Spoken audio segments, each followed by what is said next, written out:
All right, Little Rock, grab your coffee, get jacked up. It's time for another episode of The Block Talk. And I'm lucky to be here today with Kelley Bass, the Executive Director of the Museum of Discovery. Welcome to the show. Thanks for having me, Jamie. Well, I'm excited to have you and meet you. And you are Little Rock native. For sure. Born and raised and love it here. Yep. And you've had a long career that started out in a completely different field, correct? I was a newspaper guy for 18 years there. Once upon a time, only the oldsters will remember when we had two daily newspapers. We had the Arkansas Gazette and the Arkansas Democrat. And I worked at the Gazette from the time I was 16 in high school as a copy boy, which is a job so far down the food chain it got evolved out many years ago. Stayed there until the Democrat bought the Gazette in 1991 and closed the doors. And that had been there half my life. I was 32 and had my dream job. I was the sports editor of the Arkansas Gazette.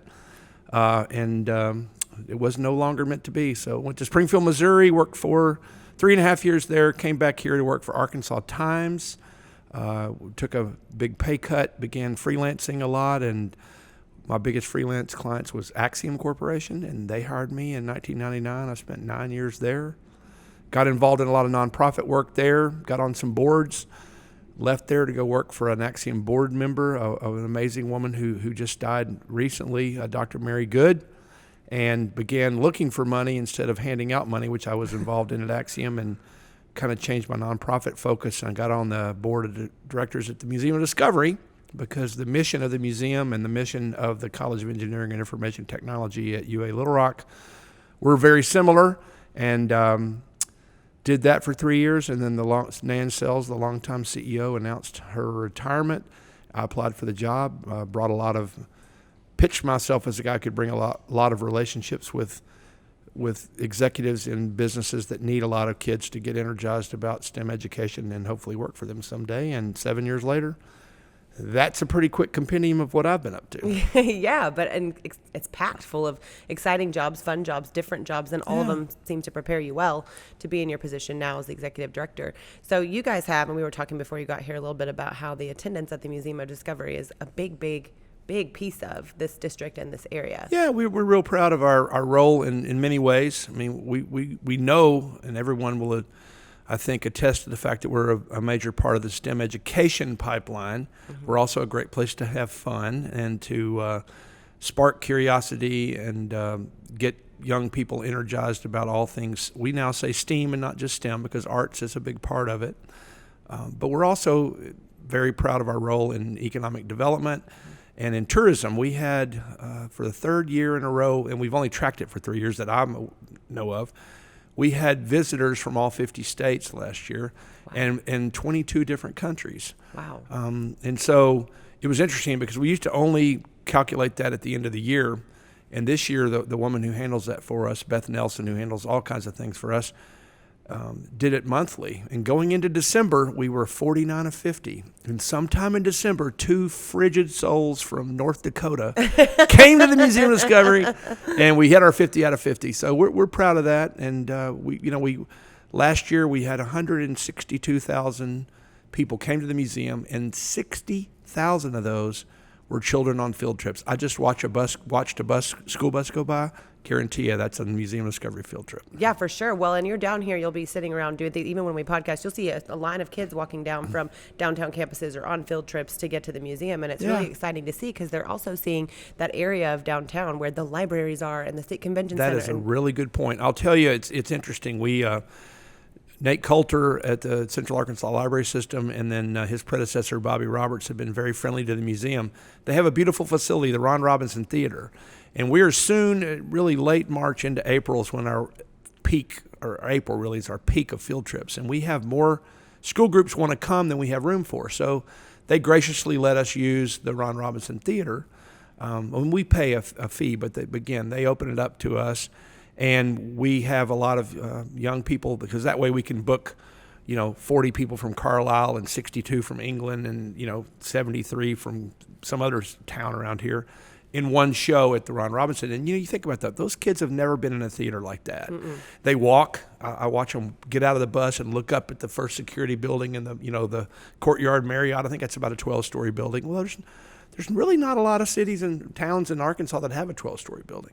And my favorite was I was escorting some kids. We walked with them down to the Ron Robinson, And she looked at the menu at Sonny Williams. She's like, $38 steak. I'm like, hey, it's the big city, dear. Yeah. It's not Western Sizzling, you know. No, that's a big city But steak. it's part of the whole experience. And they often eat lunch in the River Market Pavilions, and they go to the Game and Fish Nature Center. They go to the Clinton Center. Sometimes they've gone to Central High or the zoo. So, you know, Little Rock's really a big draw. And also, I mean, we had last week, we had a group, a school in Hernando, Mississippi, which is in northern Mississippi, came 4 days in a row. They drove from Mississippi with a group, went home the next day, brought another group, went home.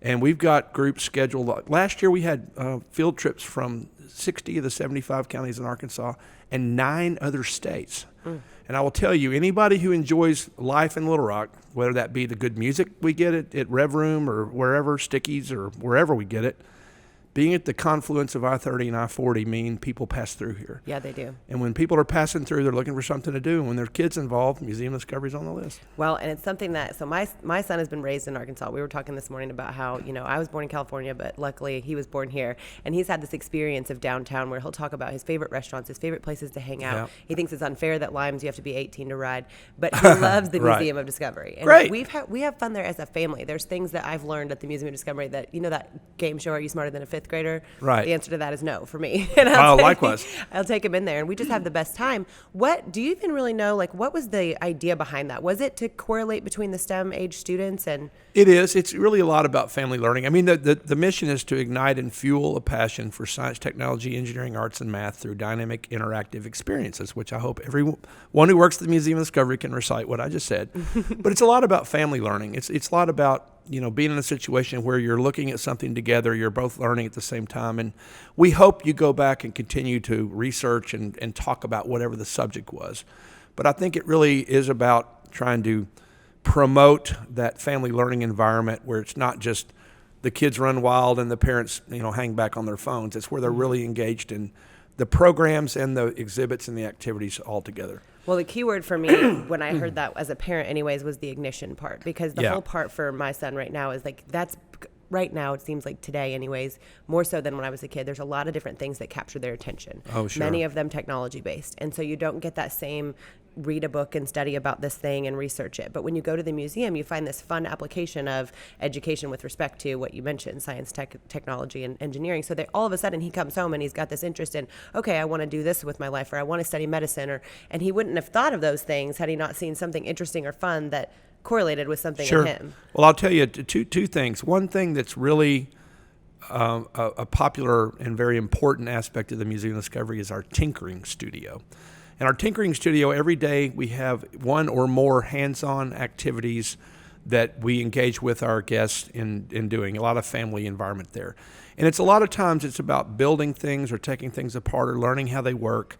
And we have one that I bring up a lot. It's called flying machines. So we have basically a wind tunnel, a vertical wind tunnel. So you got a fan at the bottom blowing air up in a basically a plexiglass tube. And we have a lot of recycled materials, and we call this flying machines. And so we say, hey, construct something from these materials, and your goal is that it will hover in the wind tunnel. And invariably, they take like those little plastic baskets that you get like cherry tomatoes in, and popsicle sticks and toilet paper tubes and a Kroger sack and other stuff. And you build something, and then you put it in there, and invariably the first time it flies out the top or it falls to the bottom. Yep. And you modify your design. And so if it flew out the top, you might take the scissors and cut a little hole in the sack so it doesn't catch so much air. And usually with some work, everybody can make something that will hover in the wind tunnel. But that unto itself is really an educational process that doesn't happen in the schools a lot. Right. Understandably, they teach to the test. And so, you know, you're learning information, then you're regurgitating information, and you're going to, hopefully on your ACT Aspire test, you're going to make a good score. But this is a way to like learn, trial and error learning. A second thing, so we have a program that we do in the summer called Girls in STEM, very generically named, and we recruit through the schools girls, usually middle school age girls, 12 to 15. They've either just completed 6th, 7th, or 8th grade to start. We bring them back for years later. And we introduce them to female STEM mentors who work at, you know, as computer programmers or nurses or architects or engineers. And they learn about their careers, and they learn about how these women got to be who they are, and sometimes the barriers they overcame to become who they are. And it opens their eyes. And Shannon Jones, who runs that program for us, just did a survey of girls who participated. And we just saw the stats, and Kendall Thornton, our chief marketing officer, developed this really compelling piece that shows that 100% of them are more aware of STEM careers than they used to be. 97% report an increase in confidence. Lots of quotes from girls going like, now I know I want to be a biomechanical engineer. It's just, again, it's about making those connections and drawing that line of sight between if I study science and math and really apply myself, I could be her someday. Yep. And so that's what we aren't a career center, but we really want kids to envision themselves as a STEM professional someday. Right. And that's one of the things I really appreciate that about the museum, because the big thing is a lot of times when you're going to the museum, you're walking through and you're looking at things and you're learning something, but you're not taking a part in it. You're not interacting with it. It doesn't apply the fun to the knowledge. And so I think that's really exciting. But it isn't just for kids either, which I thought was really interesting because, like you said, family learning, but then you also have a series called Science After Dark. Can you tell me some about that? That is fabulous. It's the last Thursday of each month, the first 9 months of the year. We do not compete with Halloween, Thanksgiving, and Christmas. And there's a theme every month. And we're recording this in early March of 2020. And in the February theme was dinos and drinks. Mm-hmm. And we had 362 21 plus folks who came to do fun activities, dinosaur-related activities. We sell pizza from Damn Good Pies. Tito's Handmade Vodka is our sponsor. We had the Titosaurus drink this time. Stone's Throw Brewing is a sponsor, and they sell their beer there.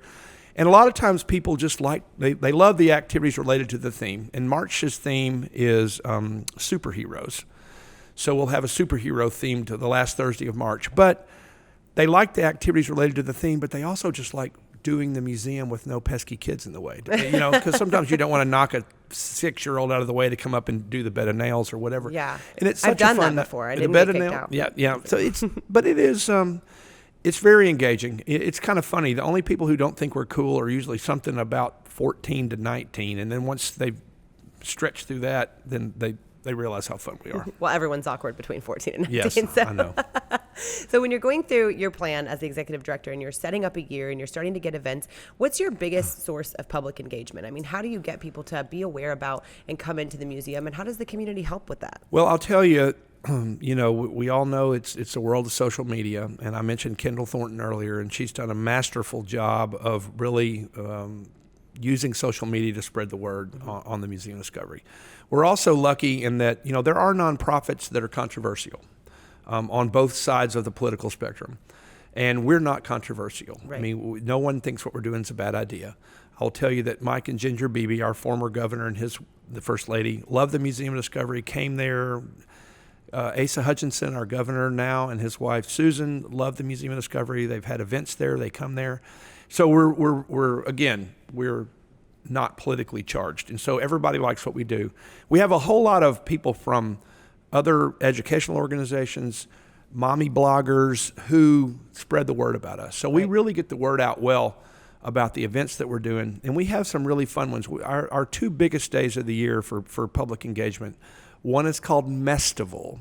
And Mestival this year is May 16th. I think that's right. That's a Saturday. And it's the science of making messes. And so we have slime, and we have foam, and we have mud pies, and we're out in the streets in front around the museum.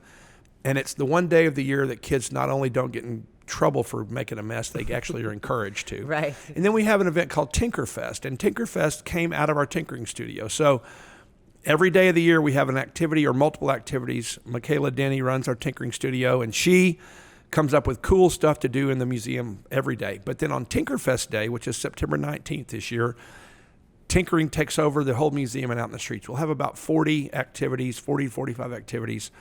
And we'll have, a normal Saturday like this. It's going to be pretty. We're recording on a Friday. It's going to be pretty tomorrow. And I would guess we'll have 500 people or so come to the museum tomorrow. On Tinkerfest and Mestival, we'll have about 2,500. Wow. So they're big days. But, again, we have great support from the traditional media. We have great support in social media. We just got a lot of cheerleaders. Yeah. Well, and we're definitely, that's one of the reasons. So the podcast is based around people who add value to the community. And one of the reasons we wanted to have you on the show was to talk about the Museum of Discovery and how it is such a anchor to the downtown life, because so many people come here, like you said, there's hundreds and hundreds and thousands of them that come into the Museum of Discovery, and the rest of the economy around it gets to benefit. I was hanging out yesterday having a late lunch at Sticky's, and Suzanne Aubrey, she and Chris King are the owners of operators of Sticky's, said, now remind me when Festival is, remind me when, because they have to staff up. Yep. Because folks come out of there, and you know what does Sticky Fingers serve? Or Sticky's, they're not Sticky. They serve chicken fingers, really good ones, and what do kids like? Chicken fingers. So anyway, they do great business. But yeah, we're proud of that, the Flying Fish, I mean, all the River Market area. And again, as soon as I got that map produced, it showed all 50 states represented from public attendance. I'm just talking about people who walk up, put their money down. I send it to the Convention and Visitors Bureau. So yeah, we're real proud of our role here. It's fabulous that we're right here in the middle of where things are happening, and it's grown up around us. We moved into that building in 1998, and there wasn't nearly so much going on in 1998 down here. But I'll also say that, the city of Little Rock has been a supporter of the Museum of Discovery. They founded, or they didn't found us, but they incorporated us. They've pledged financial support across all of the years. And they helped us through a sales tax. We're facing a potential, or going to have a potential sales tax ballot initiative. But a sales tax helped us move from MacArthur Park, which is where we were in the building that now houses the Arkansas Museum of Military History. Okay. We were there from 1942 to 1997, so 55 years. Wow. Moved down here and opened in the Museum Center, which was renamed that when we moved in. But just to put some perspective on it, so the last 3 years at MacArthur Park, we averaged about 42,000 people a year who came to the museum, all told, school groups, general public. We averaged over 100,000 in that format. So all of a sudden, we had more than doubled. Well, we got a $9.2 million grant from the Donald W. Reynolds Foundation, which you can see their great work all over this state. Reopened in January of 2000, closed in April of 11, redid the whole museum, all new exhibits, reopened in January of 12. So we're now 8+ years into that. And we're now averaging 160,000. So we went from 40 to 100 to 160. But that's thanks to the goodness of the city of Little Rock, the Donald W. Reynolds Foundation. And so we've really, and that's our mission is to, as I've told you what the mission is, but we want to offer that to as many people as possible. And a real quick other point I want to make is we have been concerned for a few years that, our industry's been concerned that lower income people think about us as where the rich people go, and it's not for them. So we joined a program that's called Museums for All. It's administrated by the Association of Children's Museums. We call our version Science for All, since we're a science museum. And that says that anyone who receives Supplemental Nutrition Assistance Program benefits, SNAP benefits, which we otherwise known as food stamps, can come to the museum, and if you're a SNAP recipient, you present your EBT card, which is your card you use when you go to the grocery store to get groceries, and we'll let you in for $2. And up to 5 other people in your party, no matter who they are, can get in for $2. And we have about 5% of our walk-up attendants are people utilizing that benefit. So we're moving in on 7,000 Arkansans in the last 18 months. Not all Arkansans, actually, they've come from all over, but mostly Arkansans, who we've removed the major financial barrier to experiencing the Museum of Discovery. So we're happy about that. Yeah, and that's a massive thing to do for the community, because we do have a lot of some poverty, and most rural states do have some poverty going on in lower income families that need an opportunity to expose things to their children. And like what you said earlier about people seeing and drawing that line from where they are in childhood to where they want to be when they grow up, if they never get exposed to it, then they don't ever see the opportunity, and then they don't chase after it because they don't know anything different. I'm quoting you on that because that's well said. You're exactly right. And we also, just so folks know, the first Sunday of every month, it's $2 for everybody. So there are people who are income challenged who don't have low enough income to qualify for SNAP, but it's a challenge for them to come pay $8 or $10 for the kids in the family to come in, kids and the adults to come in. So first Sunday of every month, 12 months a year, $2. I wonder if any of the communities or business communities would be willing to sponsor a day too, where they just pay for. Has that ever happened where someone just had Delta Dental do that exact thing. If those folks would have a dental screening, and several hundred did, and they've done that with us for 3 straight years. That's so incredible. you come up and say, I'm here for Toothapalooza, and you get in free, and your family gets in free, and then they'll do a dental screening. They're very great organization. They want to take the services to where the people are, you know. So we'll provide the dental screenings where we know the families are going to be, and the Museum of Discovery is one of those places.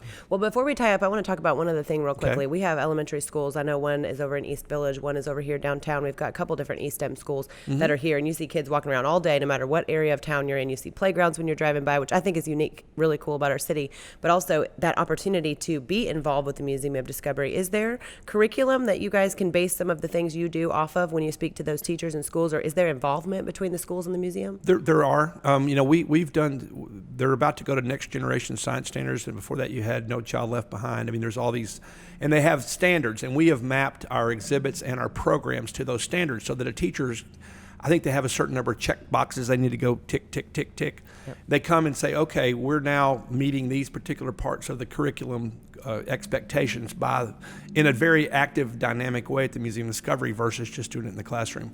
We have a special relationship with eSTEM. We've had tons of of field trips, but we also have had interns. We've had some amazingly, from the eSTEM High School. Yeah. We've had some amazingly sharp young men and women from eSTEM who have come and worked at the museum, and that's one of the joys of there is the quality of folks who interact with the museum. From our interns, we have a summer camp. So it's a very successful summer camp program. We have teen volunteers, teen camp counselors. One of those now is an employee at the museum. A couple of those are now employees at the museum who have grown up and got indoctrinated in the way we do things at the museum. So it's a very fun place. It's a very gratifying place to work. And if I ever get frustrated with anything, I just walk out on the museum exhibit floors and watch kids being wowed. Yeah. Well, it's really exciting to have it here because, like you just said, you could start coming as a guest. You can check out the museum. You can fall in love with a career path. You can follow that. You can come back to the museum and volunteer and help kids find their path and correlate it directly to those fields. And eSTEM or STEM, you called it STEAM, right? Because you added the arts. Yeah. So if STEM or STEAM education is becoming more and more and more prevalent, and kids are able to find themselves in the right career paths for them based on those opportunities that we're providing to them, and you are backing it up with a fun, exciting opportunity. So that's what it's all about. Well, I'm excited to have met you today. You're a dynamic, charismatic guy, and we just appreciate you being on the show and everything you do for our community. For people who want to maybe donate, get involved, provide a day for people like Delta Dental did, how would they go about finding that? Just go to the website? Museum.org. There's a donate now button. All our email addresses, if you go to the staff page, my email address is there, kbass@museumofdiscovery.org. We'd love to talk to you about ways we can get involved. Okay. Well, we're cheering for you over here at the Blog Talk. We appreciate you being on the show. Thank you much. I appreciate see you next Jamie. time. All right. Little Rock, we're out. Thank you. Thank you very much.